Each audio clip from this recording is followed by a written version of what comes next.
Hello learners, welcome to online engineering. My name is Ankit और अब हम यहाँ पर हमारे एसएससी जेई के प्रीवियस ईयर क्वेश्चन सॉल्व करने वाले हैं। तो जिस चैप्टर के हम लोग यहाँ पर सॉल्व करेंगे उसका नाम आप लोगों का रहने वाला है कर्व्स। तो कर्व के जो भी सवाल रहेंगे ना वो हम लोग यहाँ पर एक एक करते हुए इनको सॉल्व करते हुए चले जाएंगे। ठीक है, तो देखो ये कर्व आप लोग का यहाँ पर शुरुआत हो रही है, कर्व की शुरुआत कर दे रहे हैं हम लोग यहाँ पर।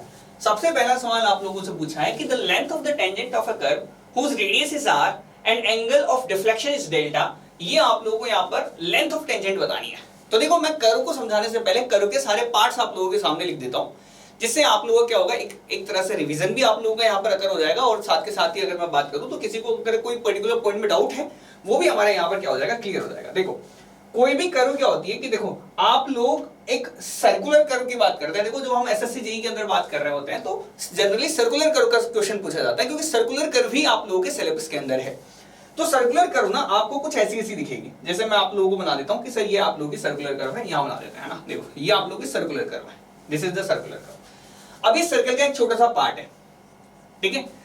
कर्व क्या काम आती है, कर्व आपकी डायरेक्शन को चेंज करने के लिए आप लोग यहां पर काम में लेते हैं। कि जैसे मान लो आप लोगों का रोड चल रहा है ऐसा सीधा स्ट्रेट, है ना, आप लोग को इस डायरेक्शन में लेके जाना है ना, तो आप यहाँ पर सर्कुलर कर्व को क्या कराते हैं, इंट्रोड्यूस करा देते हैं। इनके बीच में सर्कुलर कर्व को इंट्रोडक्शन करा देंगे, जिससे आप लोग यहाँ पर क्या करोगे, आप अपनी डायरेक्शन चेंज कर पाओगे। ठीक है, तो डायरेक्शन को चेंज करने के लिए आप लोग को यहाँ पर जो काम में आती है उसको कहते हैं आप लोग कर्व। तो कर्व के ना दो पॉइंट रहते हैं। इस पॉइंट से पहले कर्व आप लोग की स्ट्रेट चल रही होगी। लेट मी से यहाँ से आप लोग का पूरा पर्टिकुलर पॉइंट आप लोग का स्ट्रेट चल रहा है, ये स्ट्रेट लाइन है, this is the straight line. और इस पॉइंट और इस पॉइंट के बीच में हमने कर्व इंट्रोड्यूस करेंगे। यहां से सबसे पहले सीधा चल रहा है रोड, यहां पर सीधा चल रहा है रोड, समझाने के लिए कह रहा हूं, सीधा चल रहा है रोड, सीधा चल रहा है रोड, और यहां से आपने कर्व इंट्रोड्यूस करेंगे। तो जहां से जिस पॉइंट से आप लोग कर्व इंट्रोड्यूस कराते हैं इसको पॉइंट ऑफ कर्व बोलते हैं। क्या बोलते हैं, इसको बोलते हैं पॉइंट ऑफ कर्व, इसको बोलते हैं आप लोग पॉइंट ऑफ कर्व। और जो आप लोग का एंड वाला पॉइंट रहता है, जैसे डायरेक्शन ये है आप लोग, है ना, ये डायरेक्शन ये है और डायरेक्शन ये है ना, तो ये जो लास्ट वाला पॉइंट है ये पॉइंट कहलाता है point of tangency, point of tangency. ठीक है, तो पॉइंट ऑफ कर्व और पॉइंट ऑफ टेंजेंसी आप लोगों को क्या दिखाते हैं कि सर यहां से कर्व की शुरुआत हुई है और यहां से कर्व की खत्म हुई है। लेकिन ये इसका मेजर काम क्या है, इसका मेजर काम बताना है कि सर ये वो पॉइंट है जिस पॉइंट से मेरा डायरेक्शन चेंज होना स्टार्ट होगा। तो पॉइंट ऑफ टेंजेंसी आपका क्या है और पॉइंट ऑफ कर्व क्या है, तो पॉइंट ऑफ कर्व वो पॉइंट है जहां से कर्व अपनी डायरेक्शन चेंज करना चालू कर रही है। पॉइंट ऑफ टेंजेंसी वो वाला पॉइंट है जहां पर आपकी डायरेक्शन के अंदर चेंज होना खत्म हो रहा है।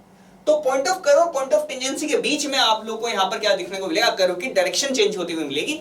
ये इन दोनों को आप लोग इसलिए इंट्रोड्यूस कराते हैं। ठीक है, तो इन दोनों पॉइंटों को हम लोग किस तरह से डिफाइन करेंगे कि सर पॉइंट ऑफ कर्व या पॉइंट ऑफ टेंजेंसी वो पॉइंट है जिन पॉइंट से हमारे कर्व की डायरेक्शन क्या होती है, चेंज होना चालू होती है, चेंज होना खत्म होती है। तो डायरेक्शन के अंदर चेंजेस आप लोग यहां पर देखते हैं, तो उस डायरेक्शन में आप लोग यहां पर पॉइंट ऑफ कर्व या पॉइंट ऑफ टेंजेंसी को आप लोग यहां पर याद रखेंगे। ठीक है, अब यहां से मैं क्या कर सकता हूं, यहां से मैं इस पर टेंजेंट डाल सकता हूं। सब क्या कर सकता हूं, टेंजेंट डाल सकता हूं। तो मैं कह देता हूं कि सर मैं यहां पर इसके ऊपर एक टेंजेंट डाल देता हूं, एक टेंजेंट, और एक टेंजेंट में यहां से डाल देता हूं ना, ये आप लोगों का टेंजेंट है ना, दिस इज द टेंजेंट। ठीक है, अब ये कर्व है, मैंने बोला रेडियस कर्व है, रेडियल कर्व है, तो यहां पर इसकी कुछ ना कुछ रेडियस भी रही होगी, है ना। तो लेट मी से कि सर ये जो है आप लोगों को यहां पर आर रेडियस की कर्व है ना, ये क्या है, ये आप लोगों के पास आर रेडियस की कर्व है। ओके, तो यहां से मैं आप लोगों को यहां पर दिखा देता हूं, ये आपकी आर रेडियस है, ये यहां से लेके यहां तक आपकी आर रेडियस है, यहां से लेके यहां तक आपकी आर रेडियस है। ठीक है, क्लियर, ये तीनों की जगह रेडियस मैंने यहां पर लिख दिया आर आर आर, एक ही जगह लिखा देता हूं। ठीक है, आर, ठीक है। यहां पर ये जो पॉइंट है ना आपको ऊपर की तरफ, जो इस साइड पॉइंट ऑफ कर्व से टेंजेंट डाला, स्टार्टिंग पॉइंट और एंड पॉइंट से हमने यहां पर टेंजेंट डाला, तो यहां पर आपको इंटरसेक्शन देखने को मिलेगा। और ये जो एंगल देखने को मिलेगा जिससे आपको पता चलेगा कि पूरी की पूरी कर्व कितने एंगल से डिफ्लेक्ट हुई है, इसको कहता हूं मैं यहां पर deflection angle, that is delta. I आपका पॉइंट ऑफ इंटरसेक्शन है, जहां से आपको इंटरसेक्शन देखने को मिला है यहां पर इन दोनों टेंजेंट्स के बीच में, और यहां पर ये जो है this is termed as delta. अब यहां पर इसके अलावा जो जो इंपॉर्टेंट चीजें हैं वो हम चीजें क्या करते हैं, यहां पर ड्रॉ कर देते हैं, जैसे कि ये पर्टिकुलर पॉइंट। अब यहां से मैं आप लोगों को ड्रॉ करना चालू करता हूं चीजें। ठीक है, देखो किसको क्या क्या बोलते हैं। देखो ये जो पॉइंट आपको दिख रहा है क्राउन से ऊपर का बिल्कुल टॉप मोस्ट इंटरसेक्शन पॉइंट, इसको बोलते हैं आप लोग यहां पर क्या, इसको हम लोग यहां पर बोलते हैं एपेक्स डिस्टेंस, इसको बोलते हैं हम लोग यहां क्या, एपेक्स डिस्टेंस। ठीक है, इसको बोलते हैं एपेक्स डिस्टेंस। ठीक है, यहां पर ये जो पर्टिकुलर पॉइंट है जो आपको यहां पर दिख रहा है, इसको बोलते हैं आप लोग यहां पर ये इतना सा देखो, ब्लू लाइन ओनली है ना, ब्लू लाइन ओनली है ना, इसको आप लोग यहां पर बोलते हो mid ordinate. This is the mid ordinate है ना, this is the mid ordinate, mid ordinate, ठीक है। ये जो आपको यहां पर लाइन दिख रही है, ये लाइन आपकी होती है long code. This line is the long code, ठीक है। ये आपको यहां पर कुछ पर्टिकुलर मामला है जो कि आप लोगों को यहां पर याद रखना ही पड़ेगा, ये सब चीजें आपको पता होनी चाहिए। इसके अलावा ये जो हमने यहां पर टेंजेंट खींची है, ये जो लेंथ आपकी रहेगी ना, इसको मैं बोल देता हूं T1, इसको मैं बोल देता हूं यहां पर T2, इसको बोल देते हैं I। यहां पर मैं पॉइंट लिख देता हूं, डेफिनेटली यहां पर O लिख देता हूं। यहां पर हम लोग लिख देते हैं ये A पॉइंट है, ये B पॉइंट है पर्टिकुलर। ये आप लोगों के पास यहां पर पॉइंट देखो तो ये C पॉइंट ले लेता हूं, इसको D पॉइंट ले लेता हूं, और ये सारे के सारे पॉइंट हमने यहां पर बता दिए, ठीक है। अब तो जो T1 I जो दिख रहा है ना आपको, ये आपके पास क्या दिख रहा है, ये आपका टेंजेंट है, ये आपके पास क्या है, टेंजेंट है। These are the tangent, T1 I और IT2। IT1 कह दो या IT2 कह दो, दोनों की दोनों आपकी टेंजेंट यहां पर नजर आ रही है।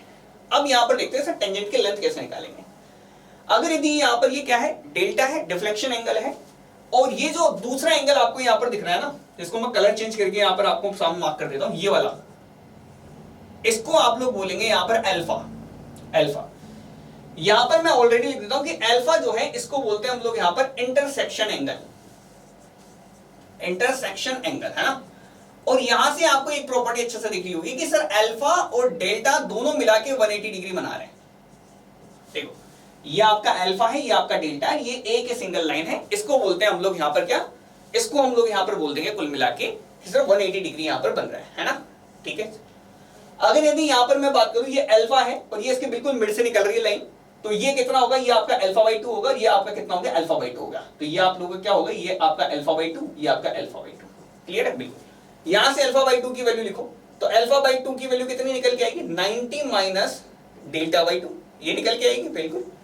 अगर यदि यहां पर देखो ये वाला एंगल अल्फा बाई 2 की वैल्यू ये है, अब ये आप लोगों को पता है कि जब टेंजेंट खींचते हैं तो ये राइट एंगल पर ढलता है, ये राइट एंगल पर ढलता है ना।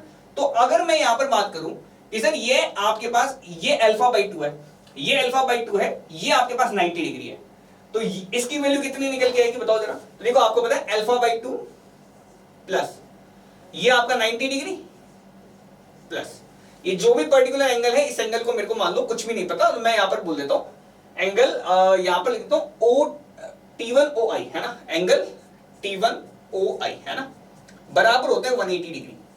इसकी जगह पुट करो अल्फा बाई 2 की जगह, अल्फा बाई 2 हटाया, यहां पर मैंने लिख दिया कितना, 90 माइनस डेल्टा बाई 2 है ना। तो यहां से 90 90 180 हो गया, 180 से यहां पर ये कट जाएगा, तो डेल्टा बाई 2 आप लोगों को निकल के आएगा बराबर एंगल T1OI। यानी कि ये जो एंगल है ये आप लोगों को दिखा रहा है डेल्टा बाई 2, तो ये भी आप लोग कितना बन गया, ये भी आपका डेल्टा बाई 2 बन गया, क्लियर है बिल्कुल। तो अगर यदि ये डेल्टा है तो ये आपका डेल्टा बाई 2 यहां पर नजर आएगा, ये डेल्टा बाई 2 है, सेम तरह से इधर भी ये भी डेल्टा बाई 2 आप लोगों को नजर आएगा, क्लियर है बिल्कुल। आपको निकालना है टेंजेंट लेंथ, T1I की वैल्यू निकालनी है, तो T1I निकालो आप लोग है ना। तो T1I को अगर यदि आपको निकालना है तो देख लो, ये आपके पास यहां पर ट्राइंगल उठा लो, ट्राइंगल कौन सा उठाएंगे, ट्राइंगल मैं यहां पर देख रहा हूं T1IO, T1IO यहां पर मैं ट्राइंगल देख रहा हूं। तो T1IO ट्राइंगल के अंदर आपको यहां पर साफ साफ समझ में आ रहा है कि आपको अगर T1I निकालनी है तो जो पर्टिकुलर फॉर्मूला लगेगा वो 10 का लगेगा है ना। तो यहां से आप लोग देख लो 10 डेल्टा बाई 2, अगर यदि इसके टर्म में देखोगे तो आपको समझ में आ जाएगा ये वैल्यू R है, तो आपके पास यहां पर आंसर निकल के आ जाएगा R10 डेल्टा बाई 2। अब देखो, अब यहां पर इसको देख लो, अगर ज्यादा डिटेल में देखना है तो कैसे कि 10 डेल्टा बाई 2 की वैल्यू कितनी आती है, परपेंडिकुलर अपॉन बेस। परपेंडिकुलर देखो इस ट्राइंगल में, देखो इस ट्राइंगल के अंदर परपेंडिकुलर कितना है, परपेंडिकुलर टेंजेंट लेंथ के बराबर है, अपॉन आप लोग यहां पर कर दोगे क्या, बेस, बेस की वैल्यू r के बराबर है ना। तो perpendicular upon base equals to 10 delta by 2, तो परपेंडिकुलर वाले की वैल्यू कितनी रहेगी, यानी टेंजेंट लेंथ की वैल्यू कितनी रहेगी, बराबर आप लोग R10 डेल्टा बाई 2। ये आप लोग के पास क्या निकल गया, R10 डेल्टा बाई 2। बाकी ये रिजल्ट आप लोग यहां पर याद करके चलेंगे है ना, R10 डेल्टा बाई 2 ये रिजल्ट आप लोग डायरेक्ट याद करके चलेंगे है ना। तो यहां से आप लोग इस ट्राइंगल से देखोगे तो आपको साफ साफ समझ में आ रहा है कि T1I बराबर R10 डेल्टा बाई 2 रहेगा। ये आप लोगों का पहला सवाल हम लोगों ने यहां पर देख लिया है, जो कि आपका 2014 के अंदर पूछा गया था। अगला पॉइंट ऑफ टेंजेंसी आप लोगों का कौन सा पॉइंट है, ये आप लोगों को यहां पर बताना है। बिगिनिंग ऑफ कर्व कहलाता है, नहीं कर्व का एंड पॉइंट को कहते हैं, आप बिल्कुल कर्व के एंड पॉइंट को कहते हैं। इसके अलावा कॉमन पॉइंट है जहां पर रेडियस चेंज करती है, कॉमन पॉइंट है जहां रेडियस और डायरेक्शन चेंज करता है। तो मैंने बोला देखो रेडियस तो चेंज होगी, ऑब्वियस बात है, रेडियस तो चेंज होगी, है ना। सीधी लाइन है और यहां पर देखो आप लोग, यहां पर अगेन एक और लाइन देख लो, तो दो लाइन है, आपको डायरेक्शन चेंज करना है। तो डायरेक्शन जब आप चेंज करते हो तो इसकी रेडियस भी चेंज होती है। यहां पर देखो, यहां पर रेडियस चल रही है आपकी, स्ट्रेट लाइन की रेडियस होती है इनफाइनाइट, यहां पर इसकी रेडियस है r और इसकी रेडिएशन आपकी अगेन इनफाइनाइट, है ना। तो जब आप लोगों को इस तरह से डायरेक्शन चेंज करनी है कि इनफाइनाइट डायरेक्शन से आप लोग r पॉइंट के ऊपर जा रहे हो, तो यानी कि ये जो पॉइंट रहेंगे ना, इन पॉइंट पे रेडियस भी चेंज होती है और डायरेक्शन भी चेंज होती है ना। तो वैसे एंड ऑफ द कर्व भी आप लोग यहां पर बोल सकते हैं, लेकिन यहां पर ज्यादा सुटेबल आप लोगों को यहां पर ऑप्शन दे रखा है। कौन सा ऑप्शन दे रखा है कि सर रेडियस और डायरेक्शन दोनों की दोनों चेंज होती है ना। रेडियस कैसे चेंज हुई थी, यहां पर इनफाइनाइट रेडियस है, यहां पर r रेडियस से कर्व डाल दिया आपने, यहां पर अगेन इनफाइनाइट रेडियस है, यानी कि स्ट्रेट लाइन इन दोनों के बीच में आप लोगों ने यहां पर कर्व डाल दिए सर्कुलर। तो यहां पर कोई सी भी टाइप की कर्व हो सकती है, ऐसी कोई जरूरी नहीं है कि ये वाली कर्व किसी भी टाइप की हो सकती है, लेकिन फिलहाल हम लोग यहां पर सर्कुलर कर्व के बारे में बात कर रहे हैं एसएससी के अंदर, तो मैं सर्कुलर कर्व से आप लोगों को यहां पर एग्जांपल उठा के दे दिया, ठीक है। इसको बोल देते हैं हम लोग यहां पर कि सर ये वो पॉइंट है, पॉइंट ऑफ कर्व और पॉइंट ऑफ टेंजेंसी वो कर्व है, कर्व के वो पॉइंट है जहां पर आप लोगों को रेडियस और डायरेक्शन दोनों चेंज करती हुई नजर आती है। जनरल टर्म्स में हम लोग इनको क्या बोल देते हैं, स्टार्टिंग पॉइंट ऑफ कर्व और एंड पॉइंट ऑफ कर्व। लेकिन इसकी जो मेजर डेफिनेशन है, मेजर डेफिनेशन आप लोग लगाओगे किससे, इससे लगानी है। मैंने आपको ये बोला भी था जब मैंने शुरुआत में आप लोगों को यहाँ पर ये चीजें बता रहा था, है ना, कि वैसे तो ये स्टार्टिंग पॉइंट और एंड पॉइंट ऑफ कर्व है, लेकिन हमारा जो मेन कंसर्न रहता है उसके हिसाब से अगर मैं डेफिनेशन निकालूं तो डायरेक्शन की टर्म में निकलेगी, और डायरेक्शन चेंज हो रहा है तो ऑब्वियस बात है रेडियस भी आप लोग यहाँ पर चेंज करते ही चले जाओगे, है ना। तो बेसिकली यहाँ पर रेडियस बताने का कोई सेंस नहीं था, डायरेक्शन ही आप लोग यहाँ पर ध्यान रखनी है बेसिकली, है ना। तो यहाँ पर डी ऑप्शन आप लोगों को यहाँ पर करेक्ट निकलेगा फॉर दिस पर्टिकुलर क्वेश्चन, है ना। तो D option would be my correct answer for this particular question, D option would be my correct answer. Second, next question, a curve whose radius varies from infinity to a certain value is called। अच्छा देखो, एक ऐसे curve जिसकी radius ना very करती है infinity to certain value, ऐसे curve को क्या कहते हैं। देखो मैं आपको यहाँ पर ना सभी तरह की कर्व बताता हूँ। पहली चीज तो होती है सर्कुलर कर्व। सर्कुलर कर्व क्या होती है, इस तरह की कर्व जो कि जिसकी radius through out the curve same रहे, यहां भी r रेडियस है, यहां भी r रेडियस है, तो ये जो कर्व रहेगी ना, इस कर्व को आप लोग यहां पर क्या बोल देंगे, circular curve. This would be the circular curve, है ना। रेडियस सेम है तो इस तरह की कर्व कहलाएगी आपकी सर्कुलर कर्व। अगर मान लो आप लोगों के सामने एक ऐसी कर्व है जिसकी रेडियस चेंज हो रही है ना, ये लो, पहले वाले के लिए r1 रेडियस है, दूसरे वाले के लिए r2 रेडियस है, तो इस तरह की कर्व को आप लोग यहां पर कौन सी कर्व कह देते हैं, आप लोग यहां पर इसको बोल देते हैं कंपाउंड कर्व। रेडियस जिसकी क्या करे, चेंज करे, ठीक है। थर्ड टाइम पे आप लोगों की आती है रिवर्स कर्व। रिवर्स कर्व क्या होती है, सर ये आप लोगों की हो सकता है सेम रेडियस की, हो सकता है डिफरेंट रेडियस की हो, लेकिन ना इसमें एक ही बात है, एक बात बहुत खास है, क्या कि सर थ्रू आउट दी, अगर यदि यहां पर मैं बात करूं थ्रू आउट दीज पॉइंट्स, इसकी रेडियस सेम हो, उल्टी हो, कैसे भी हो, लेकिन ये एक दूसरे के ऑपोजिट डायरेक्शन में लगी रहती है ना, तो ये रिवर्स कर्व है। कौन सी कर्व है, ये रिवर्स कर्व। रिवर्स कर्व का मतलब एक दूसरे के ऑपोजिट डायरेक्शन में। अब ये r1 r2 बराबर भी हो सकते हैं, कोई दिक्कत वाली बात नहीं है ना, r1 r2 बराबर भी हो सकते हैं, कोई टेंशन वाली बात नहीं, कितना भी हो कोई टेंशन नहीं है, हमें कोई फर्क नहीं पड़ता। बस याद रखना कि यहां पर जो है ऑपोजिट डायरेक्शन में लगा दी तो रिवर्स कर्व, ठीक है। चौथे तरह की कर्व आती है जिसको कहते हैं आप लोग ट्रांजिशन कर्व। ट्रांजिशन कर्व क्या होती है, ट्रांजिशन कर्व एक ऐसी कर्व है, ट्रांजिशन कर्व एक ऐसी कर्व है, देखो मैं आपको बताता हूं, ये देखो इस डायग्राम से ज्यादा अच्छे से समझ में आएगा, है ना। देखो ये देखो, अब आपको ट्रांजिशन कर्व की महत्वता आप लोगों को पता चलेगी। देखो ये लो साहब, यहां पर आपको दिख रहा होगा कि आप लोग हाईवे के अंदर जनरली इसको पर्टिकुलर को पढ़ते हैं। आप लोग हाईवे जब भी आप लोग यहां पर पढ़ने जाएंगे तो हाईवे के अंदर आप लोगों को यहां पर ये पर्टिकुलर टाइप की कर्व आप लोगों को यहां पर बताई जाती है। तो देखो इसमें क्या होता है कि जब भी हमें यहां पर स्ट्रेट रोड को अगेन दूसरे स्ट्रेट रोड में जोड़ना होता है, लेकिन वो दोनों एक दूसरे के कैसा निकल के हैं, अलग अलग डायरेक्शन में निकल के। जैसे ये वाला इस डायरेक्शन चल रहा है रोड, आपको यहाँ पर क्या करना है, यहाँ पर मोड़ देना है ना, रोड को घुमाना है ऐसे, है ना। तो रोड को घुमाने के लिए आप लोग क्या ऐसा नहीं कर सकते एकदम से कि सर यहां से सीधा सर्कुलर कर्व प्रोवाइड करा दें, नहीं करोगे आप, कभी ऐसा नहीं करते। रीजन क्या है, क्योंकि सर्कुलर कर्व पे जब आप लोग का व्हीकल चलता है ना, सर्कुलर कर्व पे व्हीकल चलता है तो उसके ऊपर एक फोर्स लगता है। कैसे, अभी आपको बताता हूं। आप ऐसा करना, धागे के ऊपर पत्थर बांध के इस तरह से घुमाना, है ना। जब आप इस तरह से घुमाओगे तो आपको पता चलेगा कि आप जब उसको छोड़ोगे ना घुमा के, तो वो बाहर की तरफ फेंकता है। सेम तरह से जब व्हीकल मेरा यहां पर इस तरह से घूमने की कोशिश करेगा ना, जब सर्कुलर पाथ के अंदर जब मोशन करेगा, तो व्हीकल के ऊपर ना ऐसे आउटर की तरफ फोर्स लगता है, जिससे व्हीकल क्या कर सकता है, आपका ओवरटर्न कर सकता है, यानी कि इस तरह से बाहर की तरफ फेंकने की कोशिश करेगा वो। तो इसको कहते हैं आप सेंट्रीफ्यूगल फोर्स। सेंट्रीफ्यूगल फोर्स की वजह से आप लोगों को यहां पर दिक्कत यहां पर आ जाती है, अगर यदि आपने एकदम से क्या कर दिया, यहां पर कर्व का रेडियस चेंज कर दिया, तो है ना।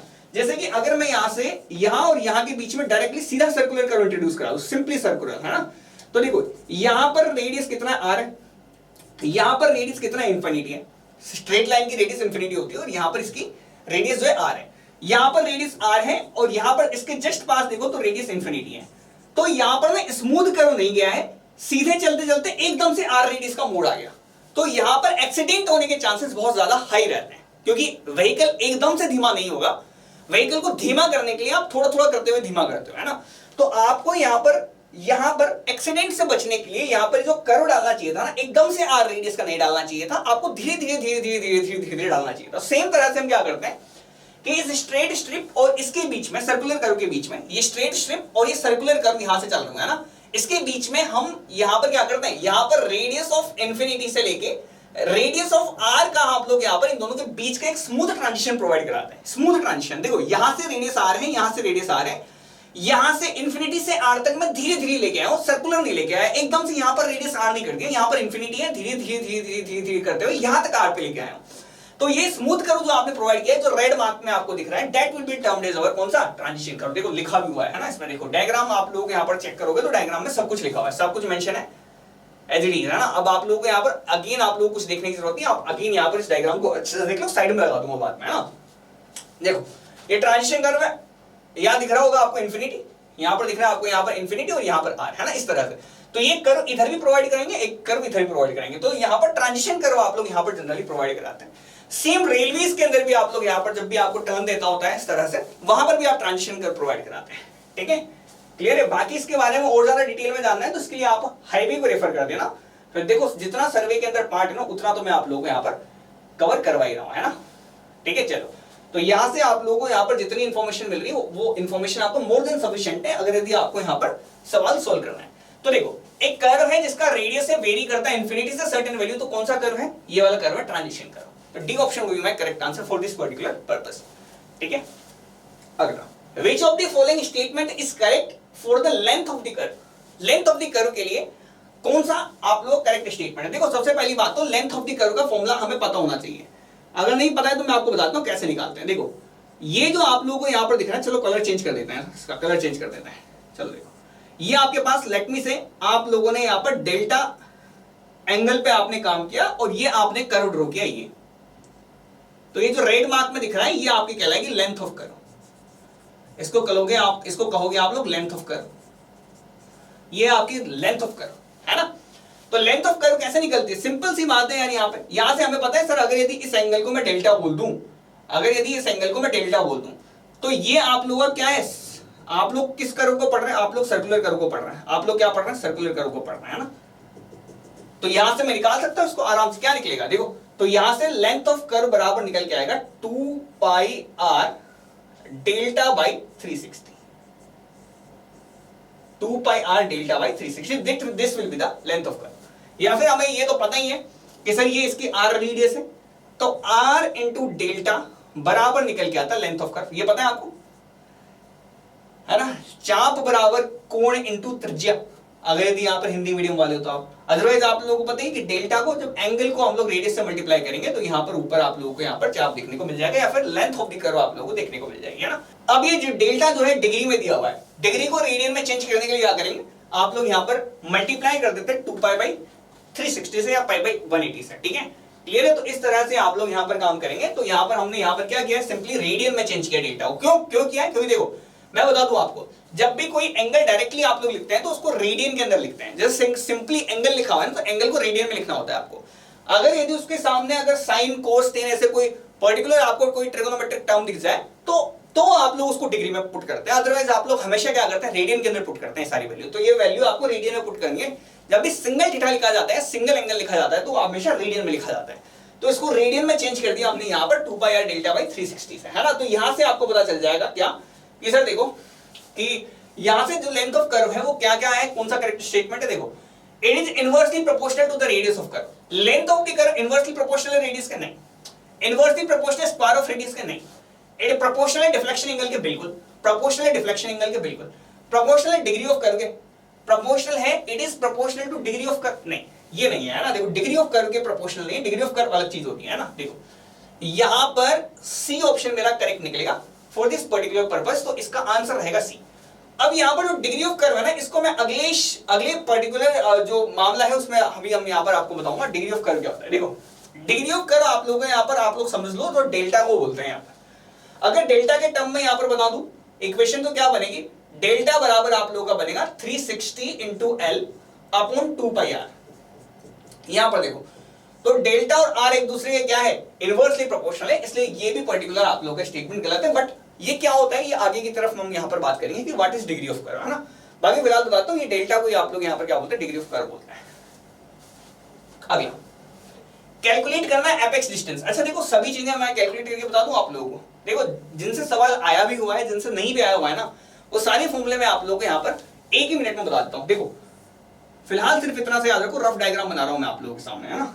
रफ डायग्राम बना लेता हूं, इस रफ डायग्राम से ना सब कुछ सॉल्व कर लेंगे आप लोग, ठीक है। ये लो साहब, ये आपका हो गया मिड ऑर्डिनेट, ये आपके पास हो गया एपेक्स डिस्टेंस, है ना। ये हो गया एपेक्स, ये हो गया मिड ऑर्डिनेट, मिड ऑर्डिनेट, है ना। देखो चेक करो, यहां से आप लोगों को फिलहाल क्या पूछा है, सबसे पहले एपेक्स डिस्टेंस पूछा है। एपेक्स डिस्टेंस क्या है, ये वाली डिस्टेंस को आप लोग एपेक्स डिस्टेंस बोलते हैं। ये वाला पॉइंट को आई बोला था, इसको हम लोगों ने यहां पर सी बोला था, इसको हमने डी बोला था, ये हमारा ओ था, ये हमारे पास यहां पर पॉइंट था T1, ये वाला पॉइंट था T2, है ना। इतना ठीक है, बिल्कुल। अब देख लो ये आपका एंगल है डेल्टा बाई 2, ये एंगल है आपका डेल्टा बाई 2। अब चेक कर लो, यहां पर आपको वैल्यू निकालनी किसकी, एपेक्स डिस्टेंस की। एपेक्स डिस्टेंस कहलाता है ये वाला डिस्टेंस, है ना। आपको पता है ये रेडियस आर है, ये वाली आर है, ये वाली आर रहेगी, ये वाली आर रहेगी, है ना। अगर यदि आपको यहां से निकालना है आईसी की वैल्यू, आईसी की वैल्यू, तो आईसी बराबर किसके हो जाएगा, देखो आईसी बराबर हो जाएगा आईओ माइनस सीओ, ये हो जाएगी वैल्यू। देखो आईसी बराबर, आईसी की वैल्यू निकालनी, IC is the apex distance, ये एपेक्स डिस्टेंस है, this is the apex distance, है ना। This is the apex distance, this is the apex distance. Apex distance को बोलेंगे आईसी को, आईसी बराबर कितना हो जाएगा, आईओ माइनस सीओ। अब देखो सीओ की वैल्यू कितनी है, सीओ की वैल्यू होगी आर, क्योंकि ये रेडियस ऑफ कर्व है, ये आर है, ये भी आर रहेगी, ये भी आर रहेगी, है ना। तो आईओ की वैल्यू कैलकुलेट कर दी है। आईओ की वैल्यू अगर यदि आपको यहां पर कैलकुलेट करनी है तो इसके लिए मैं फॉर्मूला लगा देता हूं यहां पर कोस थीटा वाला, है ना। तो कोस डेल्टा बाई 2 बराबर कितना होता है बताओ जरा। तो कोस बराबर आप लोगों का यहां पर हो जाएगा बेस अपॉन हाइपोटेन्यूज। अब बेस लगाओ, देखो तो इस पर्टिकुलर जगह के लिए आप लोग अगर यहां पर चेक करो किस एंगल के अंदर चेक करना, आप देख लो, ये भी आप लोगों को यहां पर पता होना चाहिए। आप लोगों को वैल्यू निकालनी आईओ की, तो ये वाला एंगल लेंगे आप लोग, सॉरी ये वाला ट्रायंगल लेंगे, एंगल नहीं सॉरी ट्रायंगल लेंगे, है ना। ये वाला ट्रायंगल लेंगे आप लोग, कौन सा ट्रायंगल लेंगे, T1 IO। T1 IO triangle के अंदर देखो, तो T1 IO देखो ये आपका 90 डिग्री है, ये आपके पास यहाँ पर डेल्टा बाई 2 है। तो ऑब्वियस बात है आप लोगों को यहाँ पर निकालना क्या है, बेस। तो बेस आप लोगों के पास वैल्यू कितनी होगी, बेस की वैल्यू होगी R अपॉन हाइपोटेन्यूज की वैल्यू कितनी होगी, IO, IO आपका हाइपोटेन्यूज। तो यहां से IO की वैल्यू आप लोगों के सामने कितनी निकल के आई, R upon cos delta by 2। R upon cos delta by 2 क्या लिख सकता हूं मैं यहाँ पर, R सेक डेल्टा बाई 2 लिख सकता हूं, बिल्कुल सेम। तो IC की वैल्यू कितनी हो जाएगी, R sec delta by 2 minus R। That means IC की वैल्यू आप लोगों को निकल के आएगी R into sec delta by 2 minus 1। ये आपके पास क्या है, this is the apex distance, है ना। ये फॉर्मूला याद रखना है एपेक्स डिस्टेंस का। एपेक्स डिस्टेंस का फॉर्मूला जो याद रखना है, क्या रखना है आपको, R sec delta by 2 minus 1, है ना। वैल्यू पुट कर देंगे हम लोग यहाँ पर। अब R की वैल्यू आपको नहीं पता, है ना। R की वैल्यू दे रखी नहीं, डेल्टा की वैल्यू दे रखी है आपको 60 डिग्री, और आपको डिग्री ऑफ कर्व नहीं दे रखा। अब बात आती है डिग्री ऑफ कर्व क्या होता है। देखो डिग्री ऑफ कर्व वो एंगल है जो कि आप लोग एक चेन लेंथ से बना पाते हो। यानी कि अगर मैं कह दूं कि सर ये मेरा कर्व है, ये मेरा कर्व है, इस कर्व का मेजरमेंट कर रहा हूं मैं यहां पर एक चेन लेंथ से, एक चेन लेंथ से। देखो ऑब्वियस बात है, आप length of the curve measurement करने जाओगे ना, तो आप चेन लेके जाते हो। जब मैं यहां पर मेजरमेंट करने जाता हूं, जैसे मान लो मेरे को है ना सर्कुलर कर्व का मेजरमेंट करना है, तो मैं यहां पर क्या लेके जाऊंगा, चेन लेके जाऊंगा।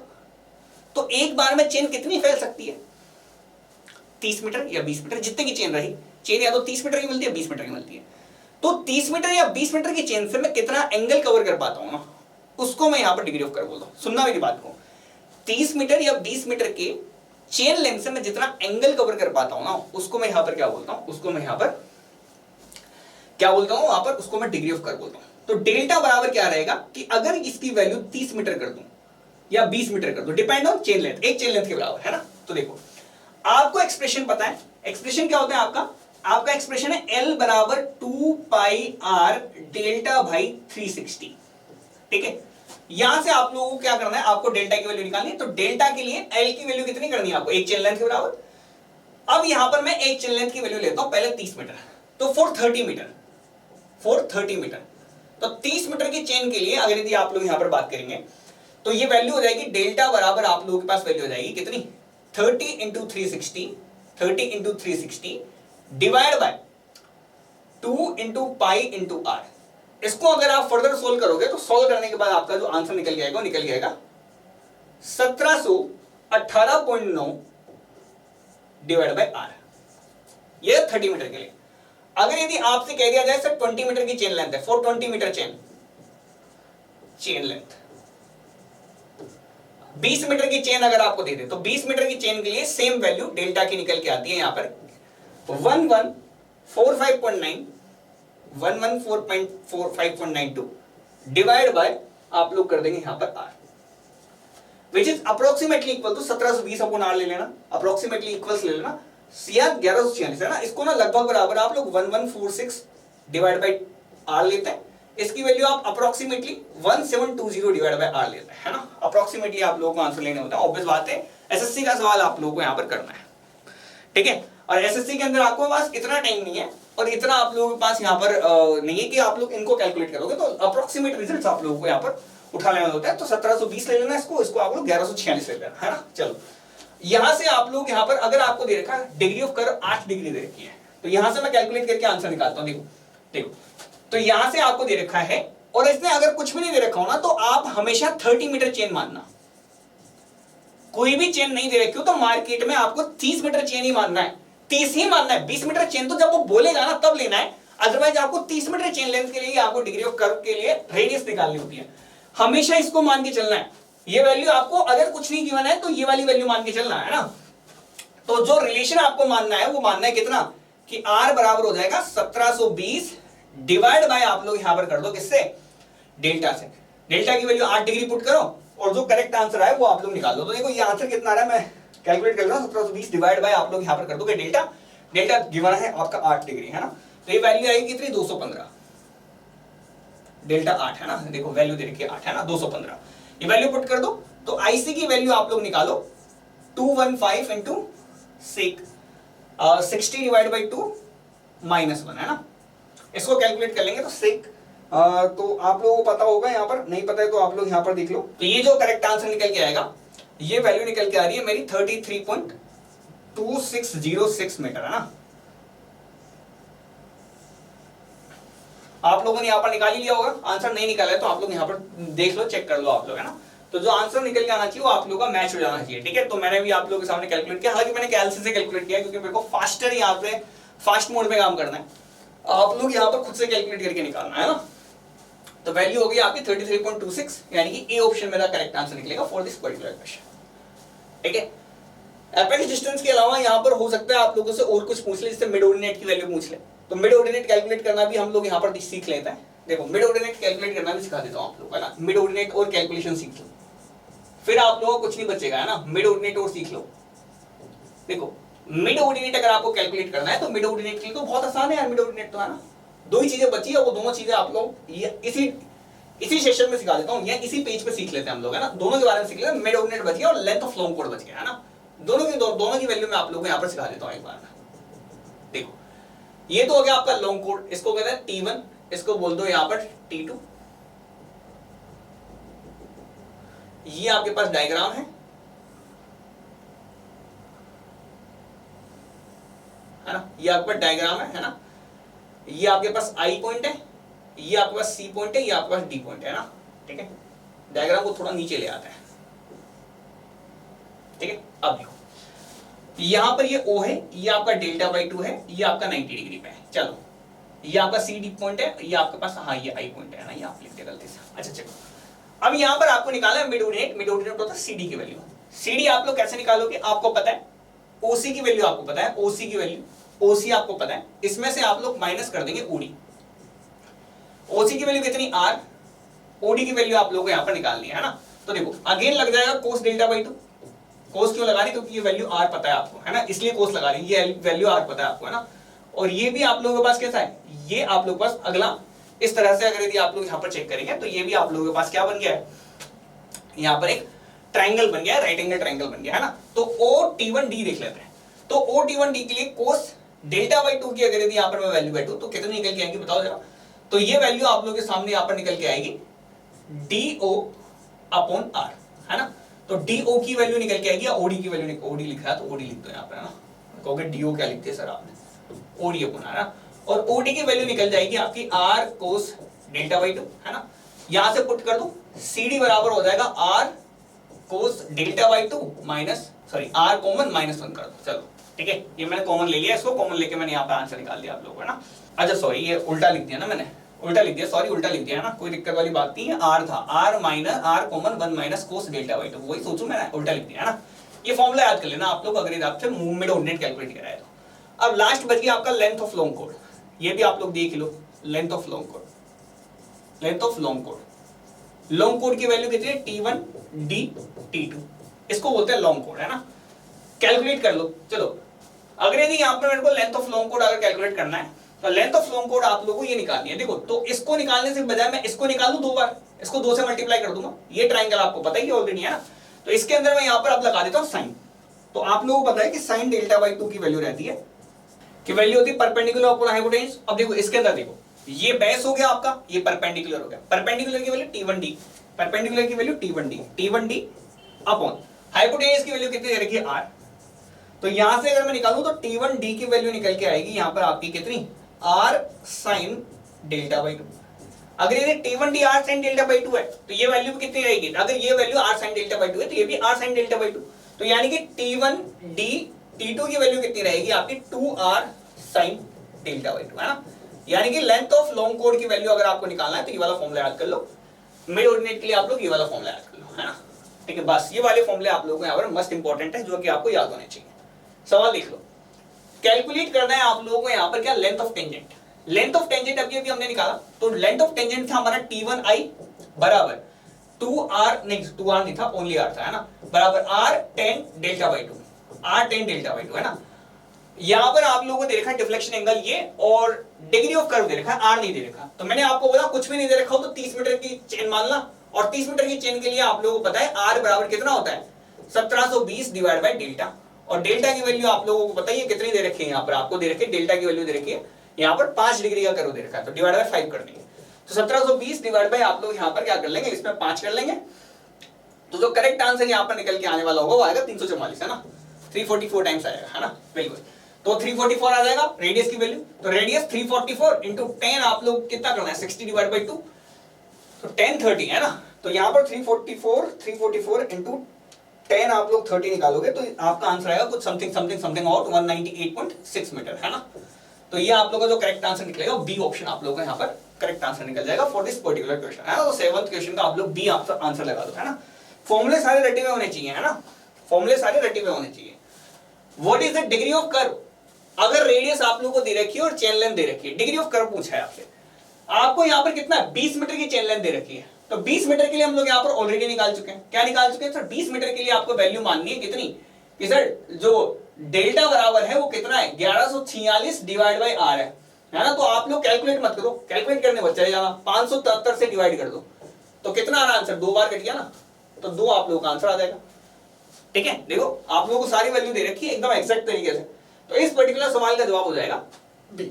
अगला कैलकुलेट करना है आपको लेंथ ऑफ लॉन्गर कोड of 250 metre radius having deflection angle 90 degree. Deflection angle 90 degree दे रखा है, डेल्टा 90 डिग्री दे रखा है, डेल्टा इक्वल्स टू 90 डिग्री दे रखा है, और आप लोगों से क्या पूछा है, लॉन्ग कोड की वैल्यू पूछी है। तो लॉन्ग कोड यानी कि T1D T2 की वैल्यू पूछी है ना। ये अभी फॉर्मूला निकाला, इसका थोड़ी देर पहले डिराइव किया था, याद आ रहा है नहीं आ रहा, तो याद कर लो 2R sin डेल्टा बाई 2, बिल्कुल आपको और क्या क्या दे रखा है यहाँ पर, रेडियस दे रखी है आपको, है ना, रेडियस दे रखी है 250 मीटर, 2 इंटू 250 इंटू साइन, और डेल्टा बाई 2 की जगह 90 डिवाइड बाई 2 कर दूंगा, साइन 45, है ना। वैल्यू मैं कैलकुलेट कर लेता हूं आपको, तो ये निकल के आएगा, देखो 500 के आसपास तो पहुंच ही गए आप लोग, है ना। तो 500 इंटू साइन 45 की वैल्यू अगर आपको मालूम है तो आप लोगों के पास वैल्यू आ जाएगी 353.553, है ना। ये आप लोगों का करेक्ट आंसर निकलेगा। तो 753.553 यानी कि बी ऑप्शन आप लोगों का करेक्ट आंसर निकलेगा for this particular question again, ठीक है। नेक्स्ट देखो, 30 मीटर की चेन लेंथ के लिए 1718.9 डिवाइड बाय आर, ये आपका करेक्ट आंसर था। ए ऑप्शन हमने यहाँ पर निकाल लिया, ये मैं पहले बता चुका हूं आपको। अगले देखो, ये देख लो, ये वाला सवाल देखो, अगला सवाल देखो, है ना। देखो ये कहना है कि सर जी जो है प्लस 1.2% है, G2 जो है 0.8% है। आप लोगों को निकालना है चेंज ऑफ ग्रेड, आप लोगों को दे रखा है 20 मीटर चेन के लिए, तो length of the vertical curve बतानी है आप। देखो हालांकि देखो ये सवाल ना इसके आंसर्स के हिसाब से गलत दे रखा है, लेकिन जो भी सवाल दे रखा है मैं उसी सवाल के ऊपर काम करूंगा, है ना। ऑब्वियस बात है इसका ऑप्शन नहीं मैच करेगा आप लोगों का, क्योंकि सवाल ही गलत है ना। देखो यहां पर देखो, मैं आपको बताता हूं ग्रेडियंट कैसे देखते हैं। सबसे पहले मैंने कुछ पर्टिकुलर डायग्राम आप लोगों के सामने बना के दिखा दिए। अगर मान लो आपको दो ग्रेडियंट दे रखे हैं, दोनों पॉजिटिव दे रखे हैं, दोनों ग्रेडियंट पॉजिटिव दे रखे हैं, है ना। तो आपको यानी कि ये भी राइजिंग ग्रेडियंट है, ये भी राइजिंग ग्रेडियंट है, एक प्लस एक माइनस। माइनस ग्रेडियंट का मतलब है फॉलिंग ग्रेडियंट है। राइजिंग ग्रेडियंट अगर दोनों सेम ग्रेडियंट दे रखे हैं तो उसको राइजिंग ग्रेडियंट बोलते हैं, ठीक है। ये पहला राइजिंग ग्रेडियंट और ये दूसरा राइजिंग ग्रेडियंट, ठीक है। ये पहला राइजिंग ग्रेडियंट, ये दूसरा राइजिंग ग्रेडियंट, है ना। इन दोनों के बीच में आप चेंज इन ग्रेड निकालते हैं इस तरह से, ठीक है। सही, अगर यदि आपको एक फॉलिंग ग्रेडियंट दे रखा है, एक आपको राइजिंग ग्रेडियंट निकल दे रखा है, तो आप इन दोनों के बीच में चेंज इन ग्रेड निकालते हैं ऐसे। कैसे निकलता है बताता हूं। तो आपको चेंज इन ग्रेड जो है उससे आपको टोटल ग्रेड निकालना कैसे आना चाहिए, आपको आना चाहिए। देखो तो टोटल ग्रेड जो है, टोटल ग्रेड आपको निकालने का फॉर्मूला है G1 माइनस G2, ठीक है। चेक करो, एक फॉलिंग है एक राइजिंग है, तो ये फॉलिंग और राइजिंग इन दोनों के बीच में जो डिफरेंस है ना, ये चेंज इन ग्रेड, ये आपको टोटल ग्रेड दिखाएगा। यहां पर देखो ये चेंज इन ग्रेड हुआ, यहां पर अलग ग्रेड चेंज है, यहां पर अलग ग्रेड चेंज है, ये अलग दिखाएगा आपको। दो राइजिंग जोड़े हैं आपने, ये भी राइजिंग है, ये भी राइजिंग है। इस डायरेक्शन से जोड़ रहा हूं मैं, इस डायरेक्शन से, ये राइजिंग है, ये फॉलिंग है। सेम तरह से अगर मैं बात करूं तो ये हॉरिजॉन्टल रोड है और ये राइजिंग ग्रेडियंट है ओनली, है ना। तो इस तरह से आप लोग यहां पर टोटल ग्रेड को कैलकुलेट करना है, ठीक है। अब देखो टोटल ग्रेड आप लोगों को निकालना तो G1 माइनस G2 से निकलेगा। अब देखो इस केस के लिए टोटल ग्रेड देखो कितना है, तो पहला ग्रेड दे रखा है आपको यहां पर 1.2, G2 दे रखा है आपको यहां पर 0.8, तो यहां पर जो टोटल ग्रेड आपको निकल के आएगा वो निकल के आएगा 0.4%, ठीक है। तो rate of change of grade आप लोगों को यहां पर कितना दे रखा है, 0.8% ग्रेड चेंज होने पे 20 मीटर की चेन लेंथ लग जाती है ना। तो देखो 0.1% ग्रेड चेंज करने पे आपको 20 मीटर की चेन लेंथ लग जाती है ना। तो आप लोगों को 1% का ग्रेड चेंज करोगे तो कितना लगेगा, 20 डिवाइड बाय 0.1, 0.4 मीटर, 0.4% का अगर ग्रेड चेंज होगा तो कितना लगेगा, 20 divide by 0.1 into 0.4, that means correct answer would be our 80 metre.